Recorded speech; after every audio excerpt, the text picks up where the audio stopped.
तभी परमेश्वर का धन्यवाद देता हूँ। परमेश्वर ने मुझे एक और फिर से अवसर दिया, एक और मौका दिया ताकि परमेश्वर के पवित्र वचन को आपको सुना सकूं और आज का वचन हम सबके लिए एक आशीष का कारण हो। ये मेरी प्रार्थना है परमेश्वर से। और आज का जो अध्ययन है हम देखेंगे इब्रानियों की पत्री, उसका 10वां अध्याय और उसके 1 से लेके 17 आयत तक। आज हम देखने वाले हैं परमेश्वर का अनुग्रह। बहुत बार हम परमेश्वर के अनुग्रह को बहुत हल्के में ले लेते हैं। परमेश्वर के उस अनुग्रह की हम बहुत अनदेखा कर देते हैं, उसकी कीमत को। और परमेश्वर का अनुग्रह हम ऐसे ले लेते हैं, कैजुअल ले लेते हैं बहुत। लेकिन जब हम आज देखेंगे परमेश्वर का अनुग्रह व्यवस्था के दृष्टिकोण से, कि उस समय व्यवस्था के अधीन में जब लोग रहते थे, जब अनुग्रह इतना साधारण नहीं था लोगों के लिए, और परमेश्वर के निकट जाना कितना एक कठिन काम था। और आज हमको जब परमेश्वर के नजदीक जाने का ये सौभाग्य प्राप्त हुआ है, तो उसको हम कितना हल्के में ले लेते हैं। आज का वचन प्रभु हमारी मदद करें कि हम परमेश्वर का अनुग्रह जो हमें मिला है उसके प्रति धन्यवादी बने रहें। उसकी पहली आयत से पढ़ना चाहता हूं मैं। क्योंकि व्यवस्था जिसमें आने वाली अच्छी वस्तुओं का प्रतिबिंब है और उसका असली स्वरूप नहीं।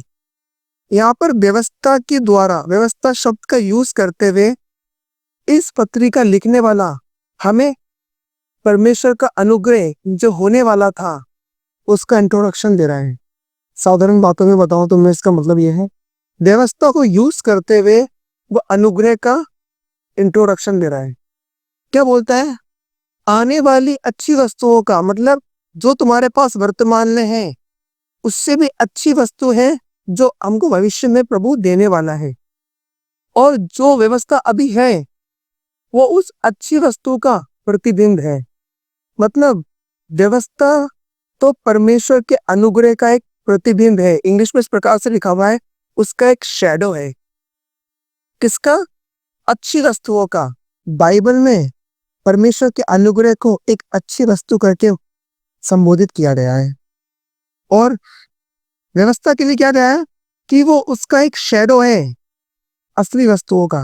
मैं आपको उदाहरण के दे के समझाना चाहता हूँ इस बात को। मैं सिंपल बताना चाहता हूँ। मान लीजिए आप एक बहुत बड़े एरोप्लेन के नीचे खड़े हैं। वो एरोप्लेन आपसे 2 मंजिल ऊपर है। आप उस एरोप्लेन से पूरे ढके हुए हैं, लेकिन उसकी छाया से, और हम उसको देख के अचंभा कर रहे हैं। इतना बड़ा जहाज, यहां से लेके वहां 5-6 बस मिला दो, इतना बड़ा जहाज, उसके पंख इतने बड़े हो, वो आप पूरा देख रहे हो, लेकिन आप उसकी छाया के अंदर हो। ये मैं सिर्फ उदाहरण दे रहा हूं आपको समझाने के लिए कि व्यवस्था क्या है और अनुग्रह क्या है। और एक उस व्यक्ति से पूछो जो उस एरोप्लेन के अंदर बैठा हुआ है, वो उसकी सुख सुविधाओं का लाभ उठा पा रहा है, वो उड़ के अनुभव कर पा रहा है। हम तो उसकी छाया के अंदर देख के अचंभित हो रहे हैं कि इतना बड़ा एक चीज है ये, उसकी छाया। और जो उसके अंदर बैठा है वो उसका अनुभव कर पा रहा है। पुराने नियम में यही हुआ था। पुराने नियम में परमेश्वर ने अपनी व्यवस्था देके ये बताया था कि मैं कौन हूं, मैं कितना पवित्र हूं। जब तुम मेरे पास में आओगे तो ऐसे ही मत आना, अपने आप को पवित्र रखना। जब तुम मेरे लोग कहलाओगे तो तुम्हारी पहचान ऐसी ही नहीं रहेगी, तुम वो पवित्र करके ठहराओगे। और उस समय परमेश्वर का लोग देखकर भय रखते थे, लेकिन वही परमेश्वर जो भय योग्य परमेश्वर है, इससे हमें डरना चाहिए। इसके सामने हमको डरते और कांपते हुए उसकी स्तुति और आराधना करनी चाहिए। वो ये परमेश्वर इतना अनुग्रहकारी बन जाता है नए नियम के अंदर, वो हमारे दिल में रहना चाहता है। इस प्रकार से मैं आपको उदाहरण दिया। एक व्यक्ति वो था जो उस बड़े एरोप्लेन के नीचे खड़ा होके उसके रूप को देख के अचंभित हो रहा है। और एक व्यक्ति वो है जो उसके अंदर बैठ के उसका अनुभव कर रहा है, उसको देख रहा है कि वो कितना उड़ पाता है, उसकी हर सुख सुविधाओं का वो अनुभव कर पा रहा है। ये है उसकी पहली आयत का मतलब। व्यवस्था क्या है? आने वाली अच्छी वस्तुओं का प्रतिबिंब है। व्यवस्था क्या है? आने वाली अच्छी वस्तुओं की परछाई है, एक छाया है। और जब हम आगे पढ़ेंगे इसमें लिखा हुआ है, इसलिए उन एक ही प्रकार के बलिदानों के द्वारा जो प्रतिवर्ष अचूक चढ़ाए जाते हैं, पास आने वाले को कदापि सिद्ध नहीं कर सकती थी। अभी हम तुलना करके देखेंगे। मैंने सबसे पहले क्या कहा था? हम परमेश्वर का अनुग्रह देखेंगे, लेकिन व्यवस्था के दृष्टिकोण से। क्यों कर रहे हैं वैसा? क्योंकि हम बहुत बार परमेश्वर के इस कीमती बहुमूल्य अनुग्रह को बहुत हल्के में ले लेते हैं, मतलब बहुत हल्के में। लेकिन जब व्यवस्था में देखेंगे ना कि व्यवस्था के द्वारा परमेश्वर के पास जाना कितना नामुमकिन सा था, और अनुग्रह के कारण हम ऐसे पहुंच जाते हैं, तो हमें उस अनुग्रह के लिए प्रभु को धन्यवाद देंगे। क्या लिखा है इस वचन में? इसलिए उन एक ही प्रकार के बलिदानों के द्वारा जो प्रतिवर्ष अचूक चढ़ाए जाते हैं। पुराने नियम में जब एक महायाजक अति पवित्र स्थान में प्रवेश करता था, और उनके लिए नियम था कि तुमको हर वर्ष में एक बार पवित्र स्थान में जाना है, लेकिन लहू लेके। जब लहू लेके जाएंगे तो किसी न किसी का बलिदान जरूरी है। और हमने देखा है सैकड़ों और हजारों लाखों जानवर बलि हुए, और बार बार बलिदान चढ़ता रहा, और फिर वो याजक जाता था, सिर्फ महायाजक, और सारी प्रजा बाहर। उसके बाहर याजक, उनके बाहर लेवीय, उनके बाहर आम इजरायली लोग, और उनके बाहर अन्य जाति लोग। ऐसा था परमेश्वर के पास जाने का सिस्टम। और तीसरे आयत में लिखा हुआ है, परंतु उनके द्वारा, व्यवस्था के द्वारा जो बलिदान थे, उनके द्वारा प्रतिवर्ष पापों का स्मरण हुआ करता था। इतने सारे बलिदान होने के बाद भी पापों का स्मरण हमेशा लगा रहता था। और इसी बात को नए नियम में देखें तो यह लिखा है, प्रतिवर्ष अचूक कराए जाते थे, मतलब उनको मिस नहीं कर सकते वो उस बलिदान को। लेकिन उसके साथ 10वीं आयत में क्या लिखा है? यीशु मसीह के देह के एक ही बार बलिदान चढ़ाए जाने के द्वारा पवित्र किए गए हैं। जब हम पहले अध्याय में पढ़ते हैं तो उसमें लिखा था, दूसरे आयत में, उनका विवेक उनको पापी ठहराता है। लेकिन नए नियम में क्या लिखा है? प्रभु यीशु मसीह के सिर्फ एक बार बलिदान चढ़ाए जाने के द्वारा वो पवित्र किए जाते हैं। मेरे भाइयों, मेरी बहनों, हमें जब परमेश्वर का अनुग्रह मिला है ना, प्रभु यीशु मसीह के बलिदान के द्वारा, वो उन हजारों जानवरों के बलिदानों से बहुत उत्तम था। सिर्फ एक ही बलिदान नहीं था, सिर्फ जानवरों का। पाप बलि, अन्न बलि, दोष बलि, मेल बलि, स्वेच्छा बलि, होम बलि, अलग अलग बलि अलग अलग समय के लिए निर्धारित थी। लेकिन इन सब के बाद भी उसने परमेश्वर की जो न्याय की प्रक्रिया को था ना, कभी सेटिस्फाई नहीं कर पाए थे। वो जो पापों का दंड था ना, उसको पूरा नहीं कर पाए थे। हम आगे देखेंगे। दूसरी बात हम देखते हैं, जब वो परमेश्वर के लिए बलिदान चढ़ाते थे तो एक सिस्टम था। महायाजक, उनके बाहर रहते थे याजक, और मंदिर या उस तंबू की हर प्रकार की सेवा करने के लिए, चाहे वो द्वारपाल हो, गेट पे हो, चाहे पर्दे सिलने के लिए, चाहे गीत गाने के लिए, सिर्फ लेवी लोग ही अलाउ थे। लेवी गोत्र के अलावा और गोत्र को कोई भी सेवा का काम नहीं दिया जाता था। और बाहर रहते थे इजरायली लोग। इसका मतलब जो कॉमन इजरायली लोग हैं, उनका अति पवित्र स्थान में जाना बिल्कुल असंभव था, मतलब ना के बराबर था। परमिट ही नहीं था अंदर जाने के लिए। हमने देखा एक बार पुराने नियम में, एक बार बादशाह के संदूक को उज्जा ने सिर्फ हाथ लगा लिया था, हाथों हाथ ही नाश हो गया था। वो किसने नाश किया था? परमेश्वर ने। क्योंकि परमेश्वर की व्यवस्था थी कि इस वाचा के संदूक को इजरायलियों, लेवियों के अलावा किसी को छूने का अधिकार नहीं था। जो छुएगा वो मर जाएगा। ये दिखाता है परमेश्वर की पवित्रता को, कि उसके सामने एक इंसान कभी जा ही नहीं सकता। लेकिन वो ही परमेश्वर नए नियम में क्या बोलता है? ताकि जो कोई मुझ पर विश्वास करे वो नाश ना हो, लेकिन अनंत जीवन पाए। प्रभु यीशु मसीह की मृत्यु के द्वारा वो जो पर्दा था ना बीच का, वो पर्दा ऐसे दिखाता है सिंबल को। वो एक दीवार थी, हम पढ़ते हैं इफिसियों में, वो एक दीवार थी जो हमको अलग कर रखा था और परमेश्वर से हम दूर थे। लेकिन प्रभु यीशु मसीह के बलिदान के द्वारा प्रभु ने उस दीवार को तोड़ दिया और अब कोई अलग नहीं है, चाहे वो किसी भी गोत्र का हो, चाहे वो अन्य जाति हो या कहीं दुनिया के किसी भी कोने का व्यक्ति हो, प्रभु के पास आने का सबको अधिकार मिल गया। तो अधिकार कैसे मिला? प्रभु यीशु मसीह के लहू के द्वारा। फिर हम देखते हैं पुराने नियम में जो रिश्ता था ना, व्यवस्था में, वो रिश्ता सिर्फ एक परमेश्वर और प्रजा का था। क्या बोलता परमेश्वर? मेरी प्रजा, मेरे लोग, इतना रिश्ता था बस। मेरा देश, मेरे लोग, मेरी प्रजा, प्रभु के मुंह से यही बात सुनेंगे हम। लेकिन नए नियम में परमेश्वर के अनुग्रह के समय में वो मेरे लोग है ना, अब प्रभु बोलता है मेरी संतान, मेरे भाइयों, मेरी बहनों। एक समय जब हम उसके लोग कहलाने के योग्य भी नहीं थे, परमेश्वर के अनुग्रह के कारण अब उसके संतान बोलने का अधिकार मिला गया। ये कैसे मिला? ये सिर्फ प्रभु यीशु मसीह के लहू के द्वारा मिला।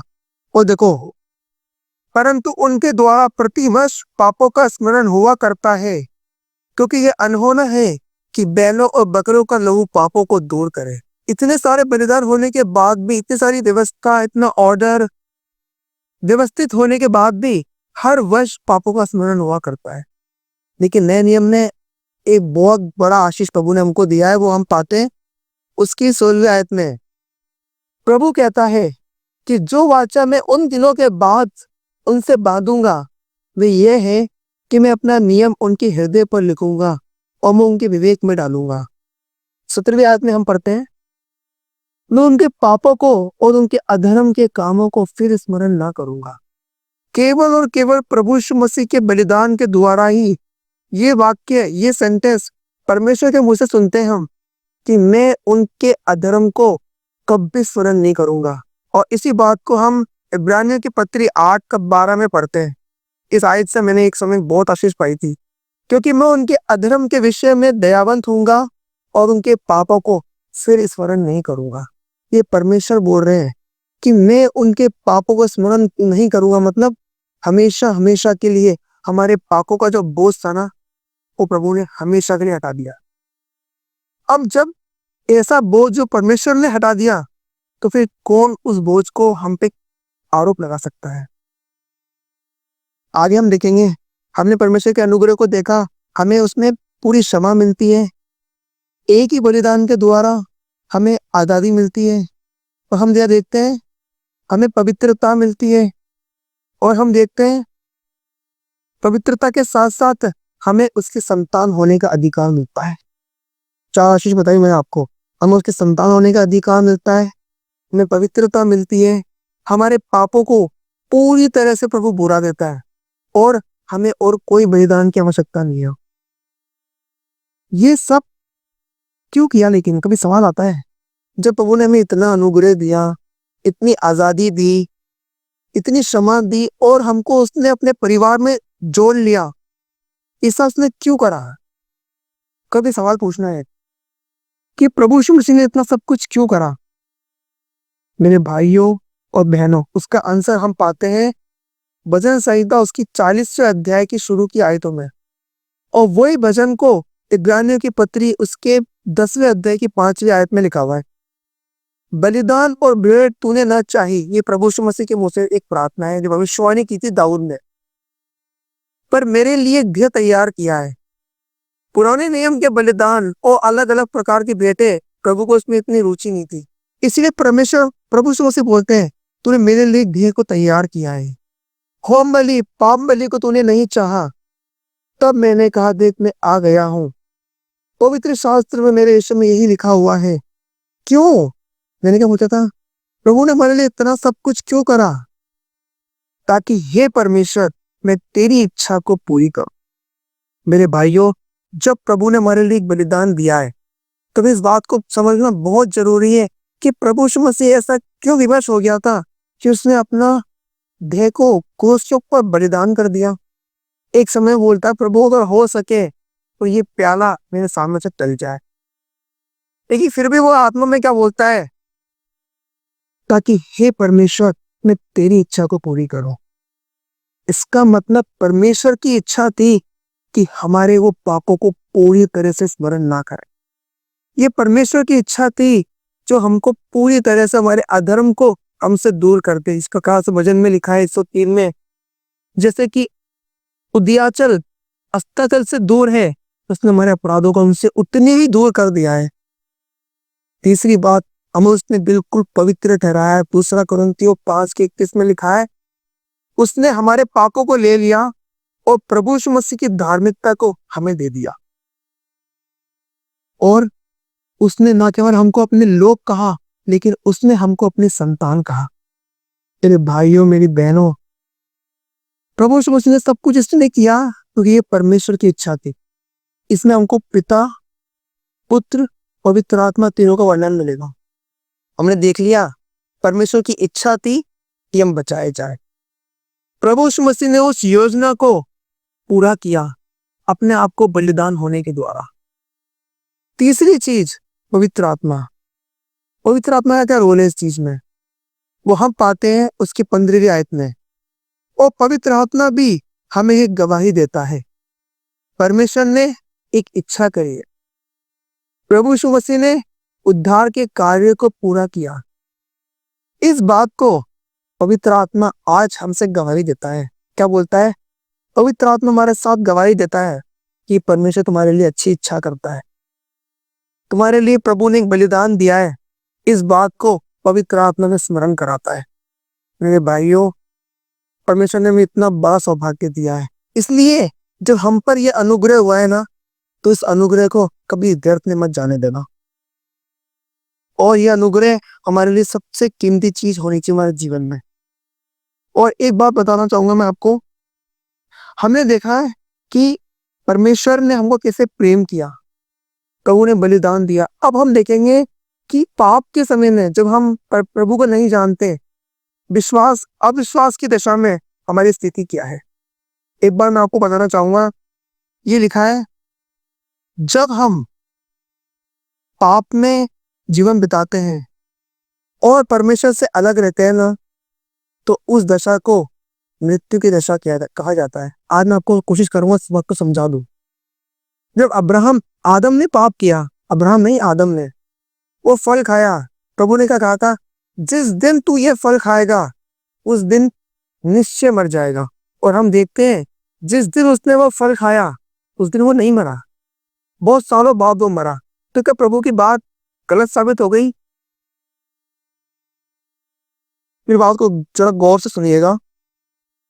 जब हम प्रभु से दूर होते हैं ना, प्रभु से अलग होते हैं ना, तो हम उस स्थिति में रहते हैं डाइंग। इंग्लिश में अच्छा है तरीका समझाने का।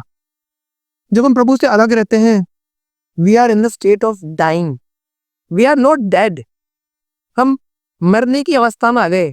डाइंग मतलब we are in the process to die, but we are not dead. मतलब हम जब हम प्रभु से अलग हुए, हम मरने की दिशा की तरफ आ गए। वी आर डाइंग, ये दिखाता है कि हम मरने की तरफ जा रहे हैं, but we are not dead, हम अभी तक मृत नहीं हो गए। इसका मतलब क्या है यार? एक उदाहरण बताता हूं मैं आपको। मान लीजिए एक पेड़ है तो बहुत सारी डालियां, एक पेड़ है और उससे बहुत सारी डालियां हैं। एक पेड़ है, अच्छा हरा भरा पेड़ है, उससे बहुत सारी डालियां हैं। जिस वक्त एक डाली इस पेड़ से अलग हो जाती है ना, उस समय ये पेड़ हरा भरा दिखेगा आपको, इसके पत्ते भी हरे दिखेंगे, इसके पत्ते भी हरे दिखेंगे, इसकी डाली भी बड़ी भरपूर दिखेगी, इसकी भरपूर दिखेगी। लेकिन अब ये इस पेड़ से अलग हो गया, अब ये इसमें जीवन नियम, ये हरा है, ये भी हरा है, लेकिन ये हरा उग जाएगा, ये हरा भरा रहेगा। देखो थोड़े दिन बाद ये ऐसे ऐसे ऐसे ऐसे होके एक दिन नीचे हो जाएगा। ये जिस दिन हम परमेश्वर से अलग होते हैं ना, हमारे अंदर वो जीवन, वो पोषण, वो पानी, वो मिलना बंद हो जाता है और हम प्रभु से अलग होकर मृत्यु की दशा में जाते रहते। एक आयत बताना चाहूंगा मैं आपको, इफिसियों की पत्री उसके दूसरे अध्याय के द्वारा मैं आपको बताना चाहूंगा इसका। जो अपने अपराधों और पापों में मरे हुए थे, अगर हम प्रभु से अलग हैं, अगर हम परमेश्वर से अलग हैं, तो हम मरी हुई दशा में हैं और इसमें अब जीवन का कोई स्रोत बचा ही नहीं है। ऐसी हमारा जीवन है। यदि हम परमेश्वर के साथ जुड़े नहीं है ना, तो हम देख लो आप मृत्यु की दशा में है। विश्वासी और अविश्वासी को दूर से देखो तो लगेगा बिल्कुल सेम है। वो भी जीवन जी रहे हैं, ये भी जीवन जी रहे हैं। वो भी अपना काम कर रहे हैं, ये भी अपना काम कर रहे हैं। से अंतर क्या है? वो लोग विश्वास ही नहीं करते, नहीं हमको कोई भेद ही नहीं दिखता। लेकिन मेरे प्रियो, भेद है। एक व्यक्ति जो विश्वासी है वो प्रभु में जुड़ा हुआ है, उसके अंदर जीवन है। और एक अविश्वासी जो बिल्कुल दिख रहा हरा भरा है, लेकिन वो प्रभु से जुड़ा हुआ नहीं, तो वो जीवन नहीं है। जिस प्रकार से आदम को प्रभु ने कहा था, जिस वक्त तू ये फल खाएगा निश्चय मर जाएगा, और हम देखते हैं जब उसने वो फल खाया वो मरा नहीं उस दिन, बहुत समय के बाद उसकी मृत्यु हुई। ये दर्शाता है कि प्रभु से अलग होना मृत्यु की दशा में रहता है। तो मैं आपको बताना चाहूंगा मेरे प्रिय भाइयों और बहनों, यदि हम प्रभु से अलग है ना, तो यदि हम इस दशा में हैं, बाइबल कहती है, तो आज हमें एक मौका है प्रभु से जुड़ने के लिए, वापस उस पेड़ में जोड़ने के लिए। वापस प्रभु हमको जीवन दे सकता है। देखो, अब पता कैसे लगाएं कि मैं सच में प्रभु में जुड़ा हुआ हूं या नहीं जुड़ा हुआ हूं? बाइबल हमें दिखाती है इफिसियंस 2:1 में, जो अपने अपराधों और पापों के कारण मरे हुए थे। इसके कारण मरे हुए थे, पाप करने के कारण, अपराध करने के कारण हम मरे हुए थे। और तीसरे आयत, पहले अपने शरीर की लालसा में दिन बिताते थे और शरीर और मन की इच्छा पूरी करते थे।